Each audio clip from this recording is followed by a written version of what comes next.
Welcome to the Zachrilege Cast podcast, YouTube video interview program that features me talking to some of the best and brightest in the atheist slash secular slash awesome community. This is episode number 179. I recorded this interview on January 30th, 2019.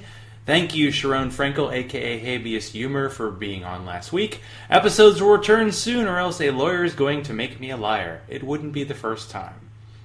How can one person combine activism and a unicorn-like job in journalism? Well, the guy who says he knows what the real spelling of Zach is on. Zack Ford writes for ThinkProgress, gets gay for rent because he is gay, and that means he can critique it in only a way that a music major can pull off.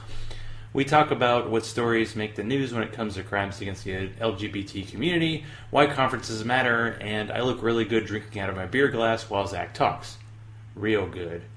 Here's our conversation. Hello, Smithers. You're quite good at turning me on. You probably should ignore that. Welcome to the Zachrilege Cast. Zack Even if it's spelled wrong. Ford. Oh, we're not going to go there already. Come on. I thought we were going to get along and be friendly, but okay, fine. Let's do this. So we have, I'm pretty sure this is the first other Zach I've had on the show. Episode 179. Oh my gosh. So let's do this. What is your hot take on the spelling of Zach? I'm Z-A-C-H. You're Z-A-C-K. I'm Z-A-C-K. I am Z-A-C-H-A-R-Y, but I'm Z-A-C-K because my name is not Zach and my name is not Zach. It's Zach, like Jack and every other word that it rhymes with in the English language. Well, I only disagree because that's been my name my entire life. Although, when it's a fair argument. When those computer things call me up and say Zach T-La, then I'm like, yeah, technically, yeah. If you're in another language, you're probably going, what is up with this English? You guys are crazy. Now, I wanted to start with, I sometimes do an out of context quote. This isn't totally out of context, but this is just a tweet you sent. I made it home just in time to watch Rent live like a good gay, and I'm so tired, I'm sure I'll cry. So you saw Rent, I believe it was Sunday night, we're recording on Tuesday. What was the experience like, even though it wasn't quite as live as you wanted? I'm a bit of a snob when it comes to musical theater because I have a background in music and I've done a lot of accompanying and music directing of shows. So I actually found myself throwing a lot of shade on Twitter because I thought that the singing was subpar. But I still cried because when you have the angel funeral scene and they sing the I'll Cover You reprise, as long as it's well sung and Brandon Victor Dixon did a good job, it gets you. Well, I'm glad you got to enjoy that after your weekend out of town. So people get to know you, can you summarize your career to let the audience know how you got to your current position as LGBTQ editor at ThinkProgress? Sure, as much sense as it makes to me. I was going to be a music teacher, so I got a music education degree, but then I wanted to do more social justice-y stuff, so I got a higher education degree, wanting to work at a university doing LGBTQ support or social justice education. But I finished the master's degree in 2009, which, as many viewers and listeners may know, not a good time to be a new professional looking for a job. So my hobby was blogging about the social justice issues I cared about. And it turned out I had a knack for it and got connected to the community and eventually recruited to write exclusively about LGBTQ issues for ThinkProgress, and that was almost 8 years ago. So that's my gig now, and I'm proud to be an educator and advocate through journalism to help people understand what's happening with LGBTQ folks. Well, what I guess in a broader sense do you consider kind of ThinkProgress, and does it contain quote unquote controversial political content? Well, our thing is that we are reporting news as accurately as we know how, but not shying away from the fact that we have a progressive perspective. So we load our posts with research and citations. We don't make things up. We don't editorialize a whole lot. The content that we select and the perspective from which we present it just sort of recognizes that these are things that we hope progressives will care about, and this is how we substantiate our progressive position on that issue. I think is probably the best way to say it. So, like I said, we pride ourselves on being a news site. We are reporting the facts, but we're not pretending that there are two sides to every issue, as a lot of national outlets tend to do. Well, that's definitely refreshing these days. So you actually do call yourself a social justice warrior. How do you define, I guess, that term as for you? Well, of course, I'm just mocking people who would try to insult me with that term, because I think it's so weird. Like, you have to be so insular of a fragile white man to think that somebody who fights to improve justice socially is a bad thing.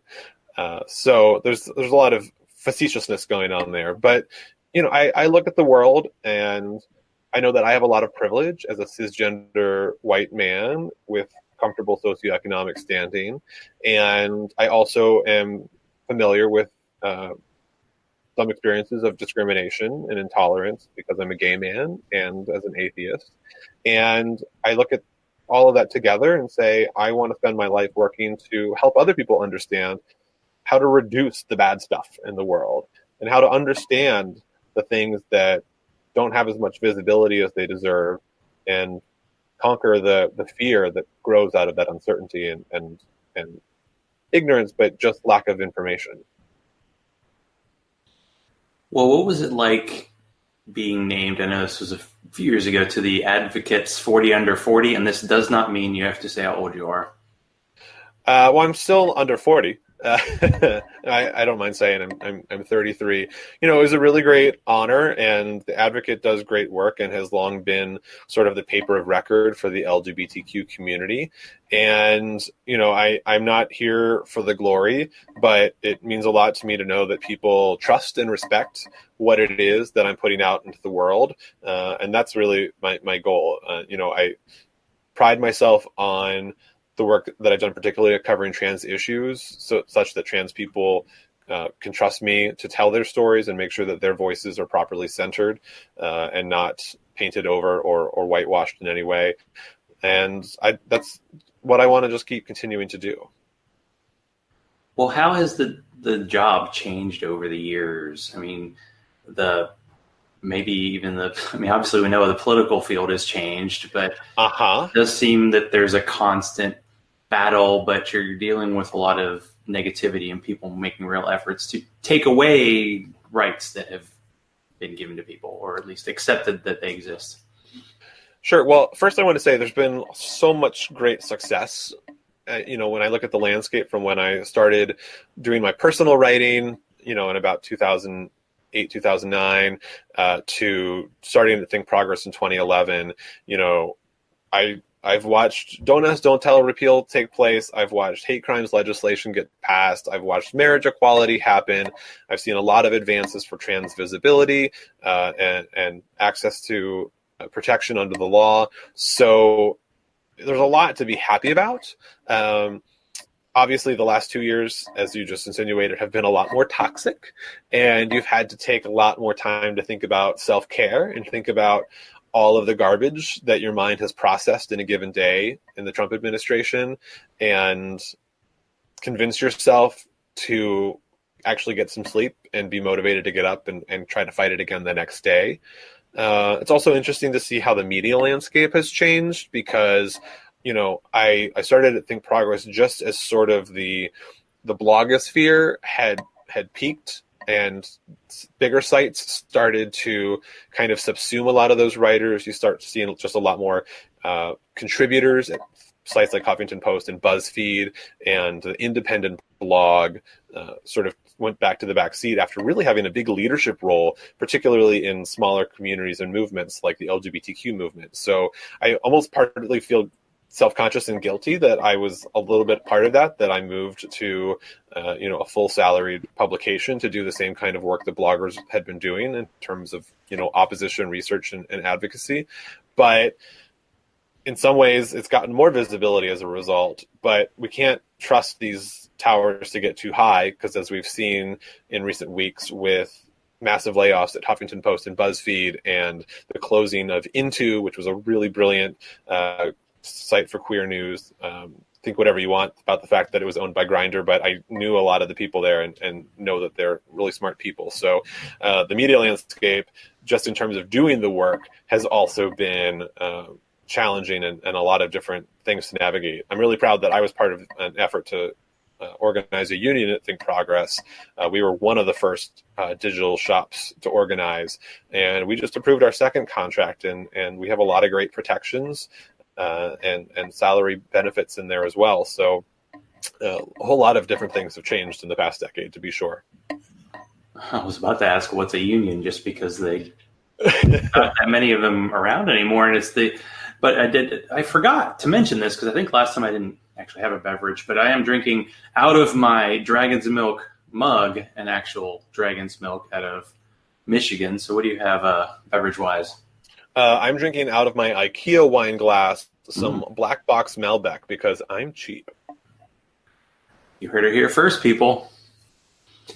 So the I guess the big news item that's happened today, and I thought it'd be interesting to talk about just kind of the story and then how it's been covered and how social media shapes it. The Jussie Smollett attack that happened last night in Chicago. I figure I'd just not do a lot of intro and let you talk on it if you want. Sure. I'm actually a little surprised at how big it's taken off and in a good way, I suppose, because so many other attacks on queer people of color go totally silent in the news. We've had over 20 murders of trans women, mostly trans women of color, each of the past couple of years. And each time one of those stories came up, no one talked about it. I was at a panel with Matthew Shepard's parents, Judy and Dennis Shepard, just a month ago, and someone asked, why 20 years ago did Matthew Shepard's death blow up and everybody talked about it in a big national story, but no other similar case has garnered the same visibility. And Judy Shepard sincerely said, I don't know.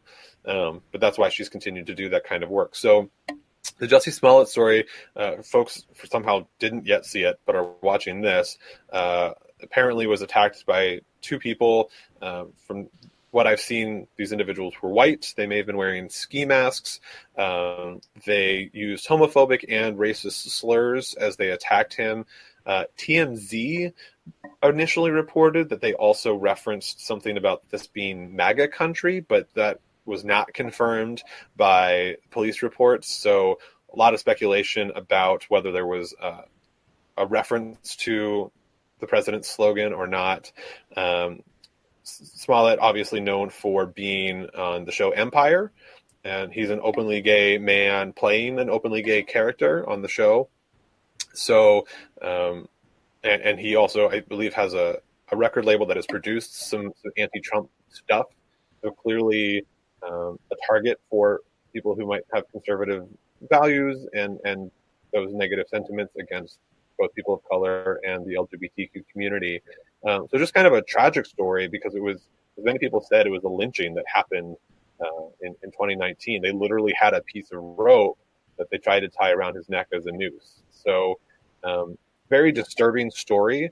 Like any incident like this, there was a lot of rush to speculate about things. And so, like I said, TMZ had certain details that enraged people, and then the police report didn't confirm them. And so then there was all this talk about, like, well, you're just trying to say there was a MAGA connection just because you hate Trump supporters, and all kinds of unnecessary back and forth that doesn't really lend much to the conversation. But, definitely a story that I hope continues to push some conversations. I'm glad that he's okay, but his attack was not as unique as I think a lot of people want to believe it is. And that's what I hope we can get out of this. Yeah, I wondered, you mentioned the trans woman of color being killed and how those stories don't get covered. And do you think it's because this kind of story doesn't get covered that when it does, people are more shocked? And is there, do you think, a reason why they don't always get covered? guess. Well, in a lot of cases, with these trans women who have been attacked, they get a basic, crime story write-up in their local paper or on their local TV network. But in a lot of cases, the police have trouble identifying them and often misgender them and misname them. And so it takes a little bit of time until everyone kind of figures out, like, oh, no, this was this trans person. This is who their actual community was. It wasn't what their family was saying, or it wasn't what their records said that, about their identity. And it just kind of gets passed off as, a local crime story. Obviously, the LGBTQ organizations and websites lift it up as they're able. And like I said, they lift it up a lot because these happen across the country increasingly often, or at least we know about them more often. They might not be increasing in number so much as increasing in visibility. But in this case, we had a pretty high-profile person who was attacked in a pretty atrocious way. Even without the unconfirmable details from TMZ, it still was brutal and ugly. And so I think that was enough to kind of help it blow up. But I think that those MAGA details, whether they were accurate or not, I think were also a big factor in how it blew up, because we just had this whole controversy with the Covington Catholic students at the March for Life and interacting with the Native American protester. And so there's this whole extra sensitivity to, are MAGA people bad, or is that red hat and that slogan a symbol for hate? And I think for a lot of us it is. And so there's a number of factors that made this story particularly blow up today. Okay, I had to ask a question about the whole Covington situation. I mean, you live in the DC area, so you're kind of where this happened. Is it normal to have like many protests going on at the same time, and these protests are going to involve groups that may not actually really like each other very much? It can. I mean, in general, a lot of these groups try to avoid each other because they want the visibility to be on them and about the issue that they're promoting, and not about their conflict with whatever other group is protesting. And so first of all, what happens down on the mall feels very far removed from what the rest of us experience in DC. So we're not necessarily around where a lot of tourists are or where a lot of these marches and protests happen. But the other thing is that, in this case, we had the Black Hebrew Israelites, which is a group that protests around DC a lot. And so most of us are very familiar with them and the hateful rhetoric that they spout, and we know to just ignore them because there's nothing to be gained by engaging with them. So I think that was also part of the complex set of factors that was playing out with these students who didn't know how to just ignore them and started interacting with them and, falling into their trap of responding to their vile rhetoric and getting charged up in a way that I think then motivated them to act the same way against these Native American protesters who try to, and Nathan Phillips in particular, who tried to sort of dissolve the situation a little bit more peaceably than actually played out. Were you surprised at all at how the coverage went, how it went from the kids were bad to it seemed like way more people than should have, people who you'd think are allies, like kind of on the Covington kids' side at the end, kind of taking the PR bait in a way? Yeah, I was really disappointed in the gaslighting, and it started in libertarian and conservative spaces too. And, all of the different video you can look at, I don't know how you come away with the conclusion that these kids were not offensively responding to these Native Americans. So, to see everyone really jump to the other side and say, oh, we got this wrong, and oh, these kids were being victimized too. I mean, that doesn't justify what we saw, and it doesn't justify that smirk, and it doesn't justify those hats. So, I was away during some of all of that fallout, and so I kind of missed the moment in the middle. I kind of saw the protest and wrote about it a little bit the next day or two, but then I was away for a couple of days when all of the reverse both sidesism kind of nonsense was happening. I remember actually driving back to DC and hearing NPR like doing some heavy both sidesing work, and I was just like, this is just dumb. And it kind of speaks to how much power I think white people have and men have. You know, it's not totally inseparable from the backlash to the Gillette ad and those kinds of things. Anytime you tell white Christian boys or men how they should be acting or criticizing how they're acting, the instinct is to come to their defense because we think that that's the de facto way to act, and so it must be okay or it must be defensible. And in this case, it was not. So do you think in the past 2 years, and I don't know if this is just a journalism thing or this is people in general, there's been too much of an attempt to normalize the terrible things going on and to play the both sides game? Oh, totally. I mean, there are things that are blatantly racist or blatantly homophobic. And, you know, like we talk about Steve King, the congressman from Iowa, who clearly is sympathetic to white nationalists, has a Confederate flag on his desk, even though Iowa was not in the Confederacy. And, you know, when some of these nastiest statements come out, or when he's like telling the New York Times that he doesn't think white nationalists should be a slur, and we still have to qualify that his comments were racially tinged or whatever. Like, no, that is racism. And the more we worry, if we worry more about explaining people's intent than we do explaining the effect of their words and actions, we get into this, you know, situation where we're not actually properly discussing what's happening. Yeah, I totally agree, and I was glad that you mentioned it.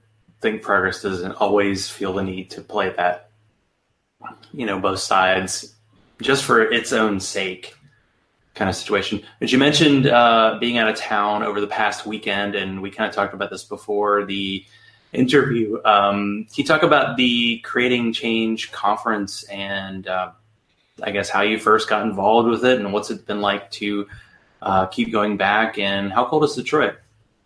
Sure. Detroit was cold, but I stayed in the hotel almost the entire time, so it didn't bother me too much.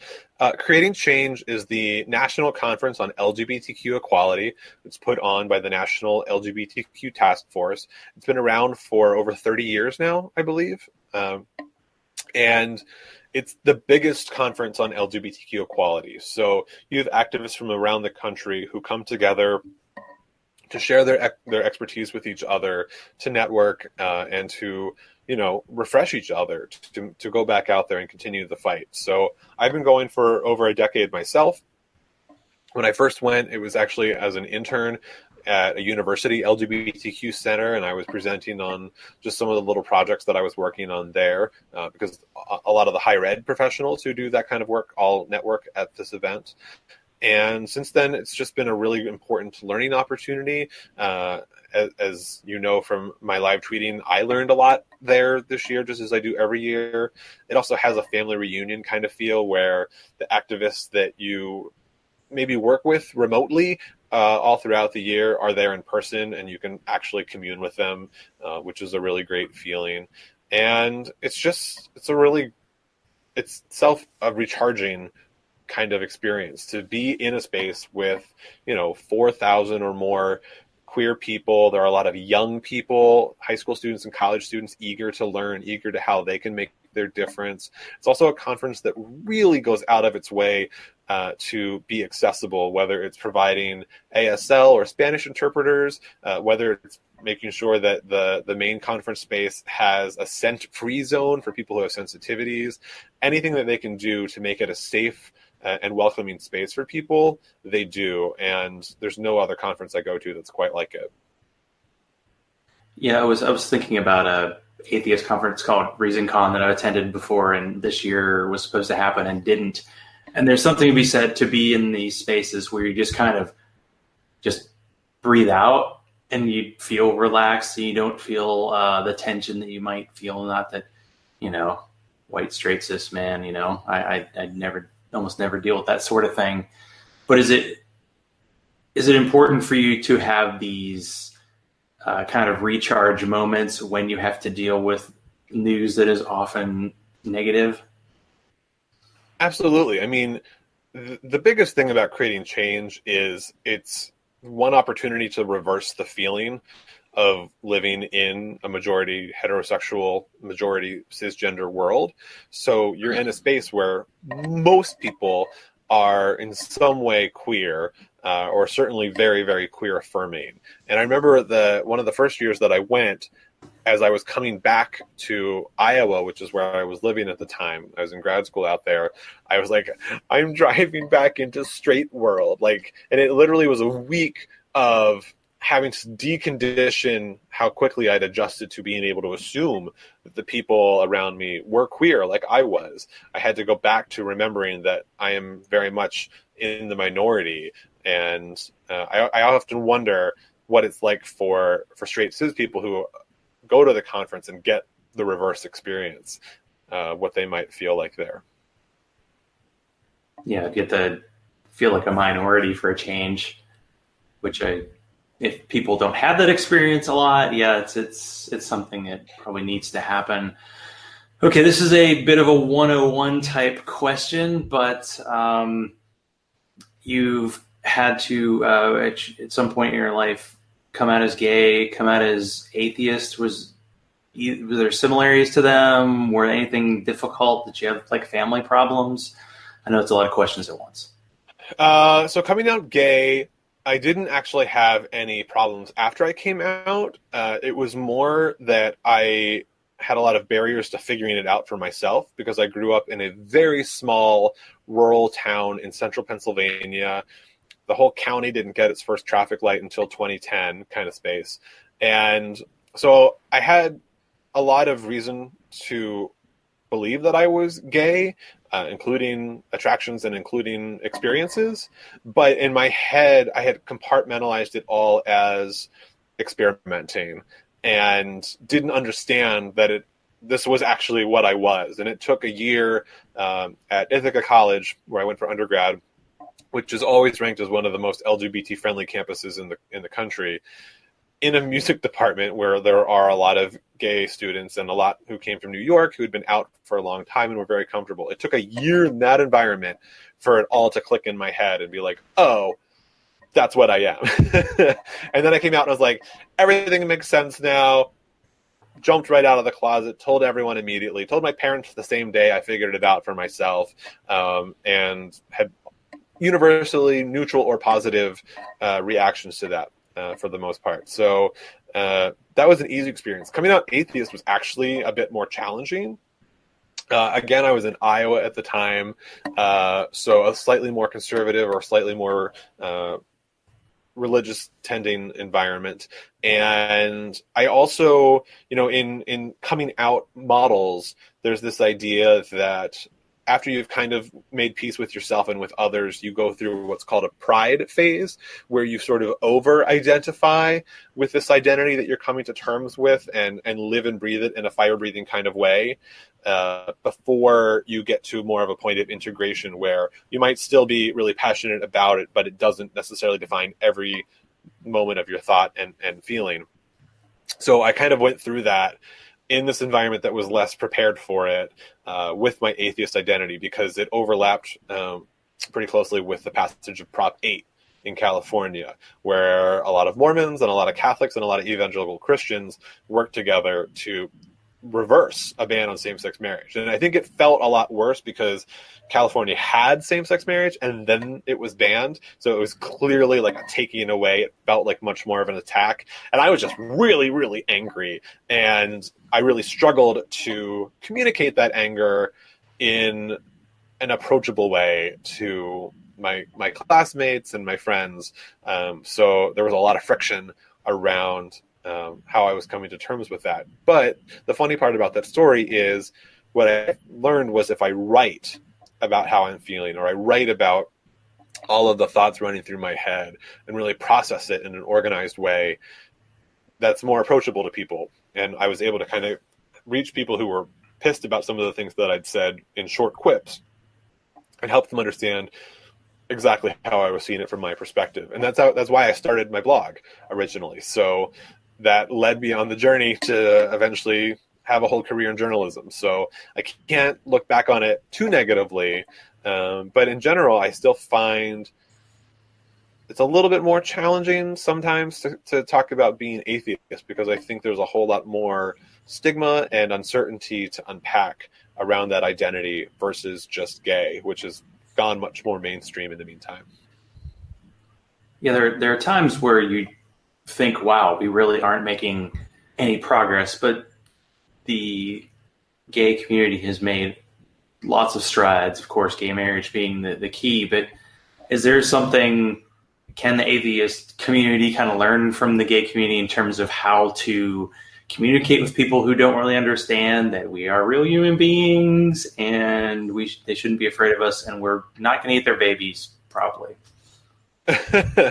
Yes, I think there are a lot of important things that we haven't either figured out or properly applied yet. And the big one that I think is a lesson that the queer community has modeled for many decades is allyship. You know, the queer community had things that it was asking for, but it also went out of its way to be there for the labor community and standing by unions, right? This was something you usually see in most tellings of Harvey Milk's stories, that he rallied the gay bars in the Castro not to serve, I think it was Coors at the time, because of what was happening to the Coors workers. And so you saw this alliance there. You've seen it with immigration. And particularly, you know, we commune over the fact that undocumented immigrants have the same experience with a closet as the queer community, because they have this identity that if they share it with people, could open them to a lot of danger and consequence. So we stand by immigrants and we stand by women in the reproductive freedom and justice movement. So when you stand with other groups and say, we understand that you have a struggle and we will fight your struggle, will you stand and fight with ours? You build those alliances. And I feel like the atheist movement often likes to focus on its pet issues of, you know, science literacy and climate change, which are important issues, but they don't do the good job of standing next to other people who are fighting for their rights, so that those bridges are built and people can stand by them when they're ready to fight. So that's, I think, one of the big things that I see a lot of folks in the atheist movement moving toward.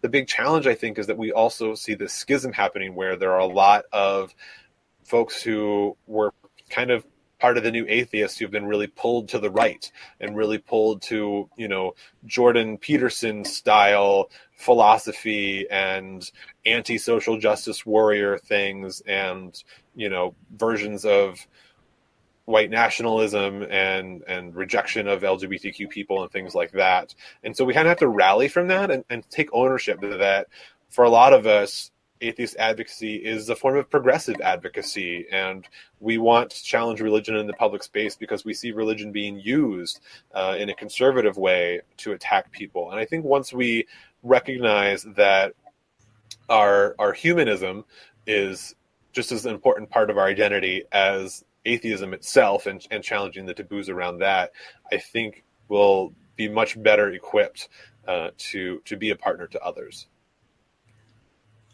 Yeah, I think that's covered a lot there. And yeah, there's this thing, and I think I kind of realized this on a show I was on last night, that we had this connectiveness in the atheist community, I feel like 4 or 5 years ago, where everybody felt like they're in the same place, but that was kind of because everybody was realizing that they all were atheists together. And then you start finding out that maybe people don't agree about everything, and then these schisms kind of start. But you work in journalism, you work in news, you are, as they say, in the shit. You're in there every day. But there are things that you don't always know about that you learn about through your job. How did you find out about Project Blitz, and what is that? So it was something that I'd vaguely heard of before, but I didn't have a lot of comprehension of. But I learned about it this weekend at Creating Change, and I learned about it from including from some folks at American Atheists, who are part of the coalition working to monitor Project Blitz and respond to it.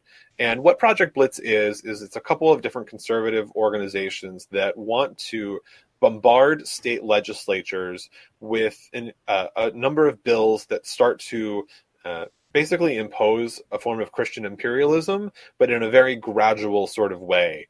And so what we're seeing in the past couple of years is benign sounding, although maybe not to, a mostly atheist audience here, bills that might introduce Bible literacy classes in public schools, put In God We Trust in public schools on display in classrooms and in public spaces like the cafeterias and whatnot. This year, they're doing a lot more with putting In God We Trust on license plates. In some cases... It's in Georgia, yeah. Yeah, in some it cases, is optional, but most people have it. Sorry. Sure. Well, I was just going to say, I think there are variations on the bill in terms of whether it puts it on all license plates or whether it's a vanity plate option. If it's a vanity plate option, sometimes the extra fees you pay for that might actually go to some of the conservative organizations that are doing some of the same bad work. So there's sort of a spiraling mechanism. But then those somewhat benign sounding bills of sort of reteaching and rewriting the history of America as a Christian nation, then build up to things that give Christians special privileges, like the kinds of anti-LGBTQ bills that we've been seeing in recent years, in particular bills that allow discrimination against LGBTQ people. There's a special brand of bills that focus on adoption agencies and foster care agencies to make sure that they can refuse to serve same-sex couples or also couples of other religions and things like that.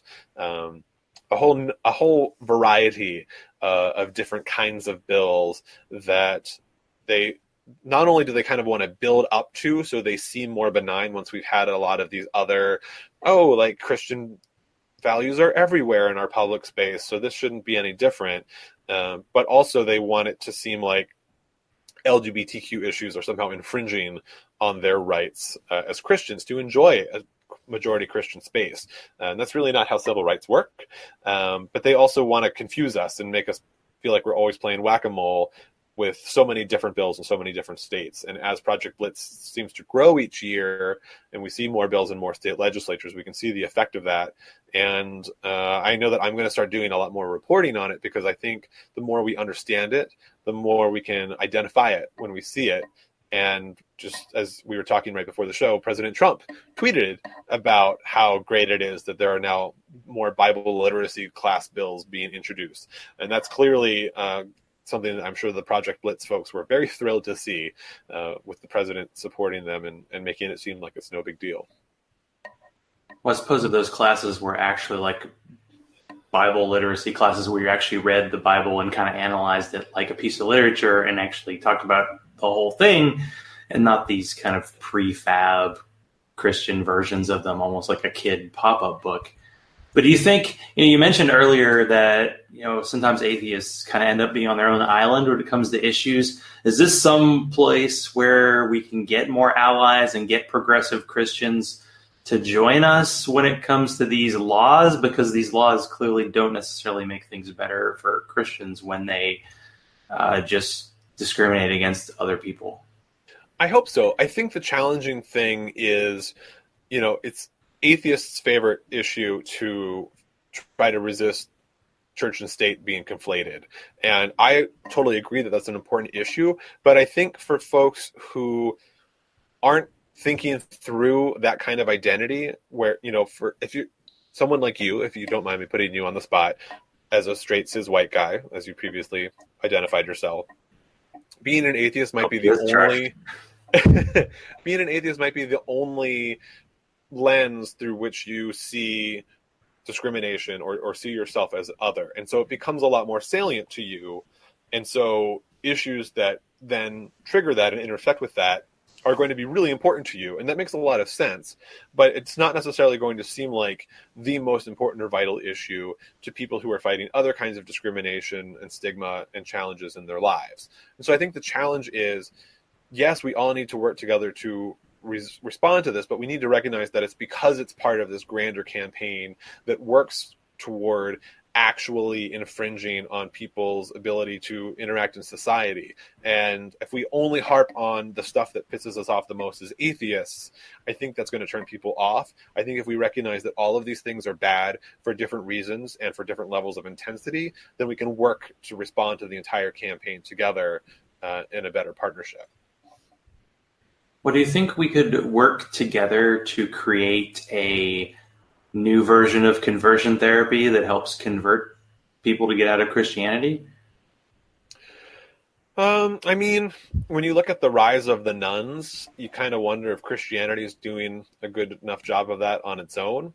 You know, we see a lot of younger people less inclined to identify with a denomination or with a church, even if they still, do personally believe in God. And so I think that what I struggle with is I don't think the most important thing is to destroy religion and make everybody an atheist or anything like that. And I know there are a lot of atheists who do, and I've certainly felt that way at times because there is a lot of harm that I think religious thinking does in the world. But I think what's more important and what's a much more tangible and realistic goal is dismantling the institutional power that religion has and the cultural power that religious identity has. I mean, that's really what these bills and these activists have been trafficking in, is the idea that their religious beliefs are so worthy of protection that they should be free to, refuse service to same-sex couples, to fire someone for being transgender, to basically be immune to civil rights laws. And that's just not the society that we should be able to live in. And furthermore, we don't want this idea that just because I disagree with your religious beliefs doesn't mean that I'm attacking you as a person. And that's another thing that we hear. So once we dismantle the sort of cultural power and institutional power that these religious denominations and institutions have over our society, then I don't think religion will feel as toxic. And I think we'll recognize that it is capable of providing community and values to people, even if it's not necessary for those things. And it won't feel like it's religion versus everybody else. And I want to, encourage people who are listening to recognize that we can partner with people of faith on common goals that we agree make society better. That's not capitulating or reinforcing the power of religion. I think we have to recognize that it's not going to disappear in our lifetimes or probably for generations to come, if then. And the more we can do to see past those differences and work together to make the world a better place, I think the better off we'll be. Well, one thing the evangelicals are good at is labeling themselves as victims, and they do like this anti-Christian bigotry. I never hear anybody talk about anti-atheist bigotry, strangely enough. So if you were talking to an evangelical and they asked you what is your homosexual agenda? Well, it's militant to be sure, and it's a very aggressive one. It's peace. It's peace and community and inclusion and respect. I mean, these are really simple concepts. It's always amused me when I've entered evangelical Christian spaces and had conversations with these people, and they know me, they know my reputation, and they're often caught off guard at how polite I can be and comfortable I can be having a conversation with them, because my goal is not to hate them.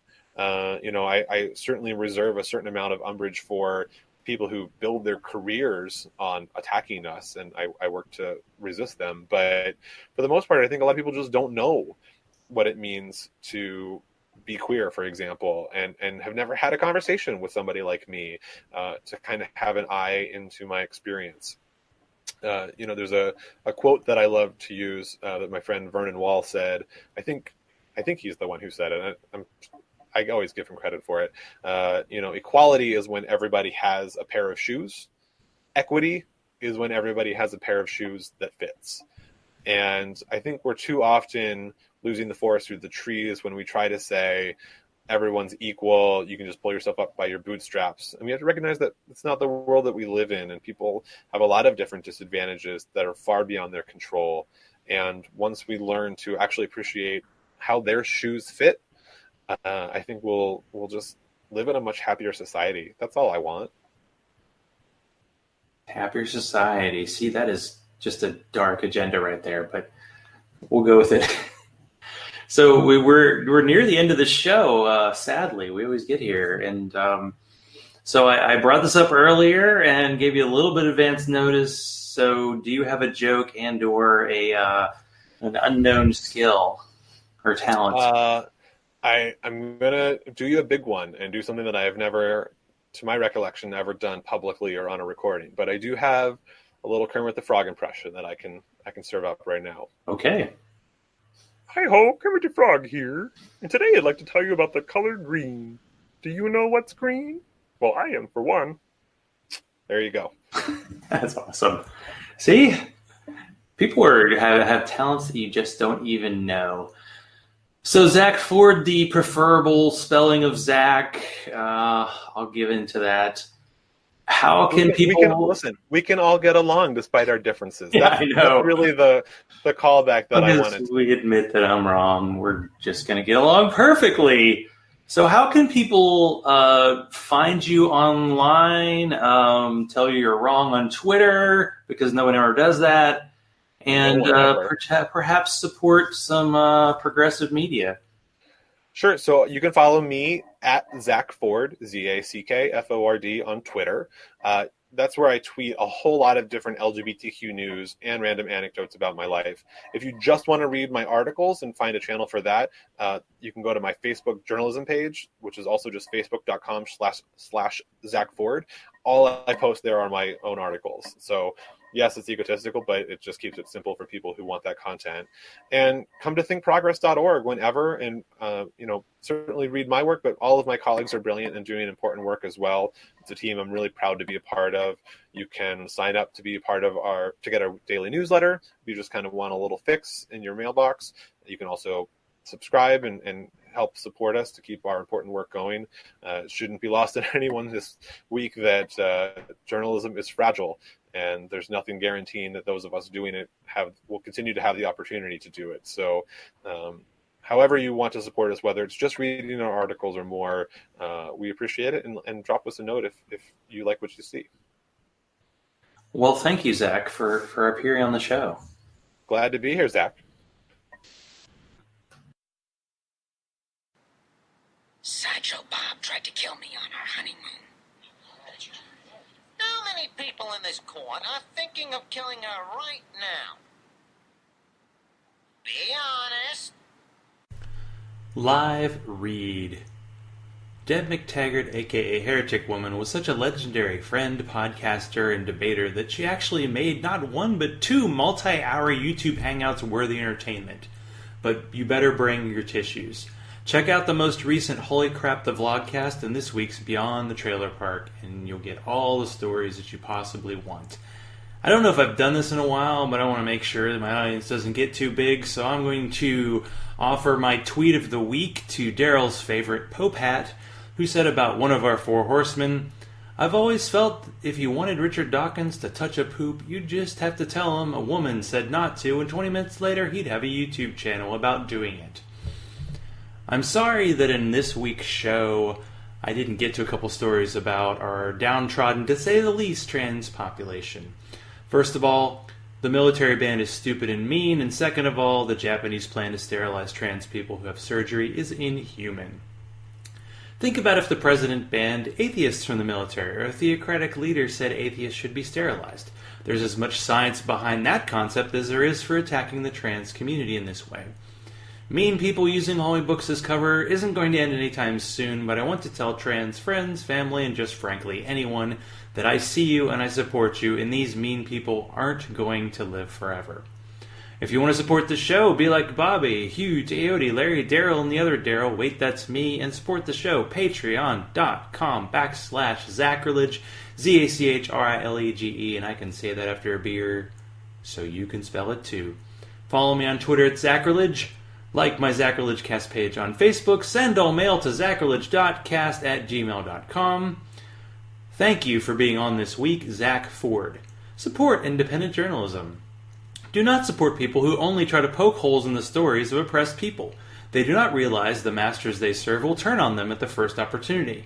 Next week, I have on a guy who wears a hat, and sometimes he doesn't, and he talks to a stuffed animal and watches wrestling with a cat.